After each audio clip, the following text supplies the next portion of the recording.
திருக்குறள் 2. கற்றதனால் ஆய பயனென்கொல் வாலறிவன் நற்றாள் தொழார் எனின்.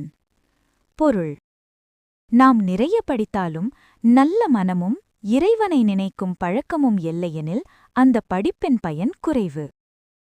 கதை: கண்ணன் நல்லா படிப்பான். அவனுக்கு எப்போதும் முதல் மார்க்தான்.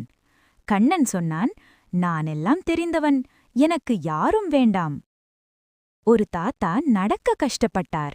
கண்ணன் பார்த்தும் உதவவில்லை. அதே நேரத்தில் ஒரு குட்டிப் பையன் தாத்தாவை கைப்பிடித்து அழைத்துச் சென்றான். மழை பெய்தது. கண்ணன் நனைந்தான். அந்த தாத்தா குடை கொடுத்து சொன்னார், நல்ல புத்தி இருந்தா நல்ல மனமும் இருக்கணும் பாப்பா.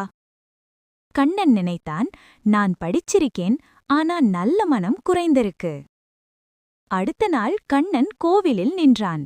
இறைவனை வணங்கினான். கண்ணன் சொன்னான், படிப்போட நல்ல மனமும் இருந்தாதான் வாழ்க்கை நல்லா இருக்கும். கருத்து: படிப்பு நல்லது, பணிவு இன்னும் நல்லது. இறைவனை நினைப்பது நம்மை நல்ல குழந்தையாய் ஆக்கும்.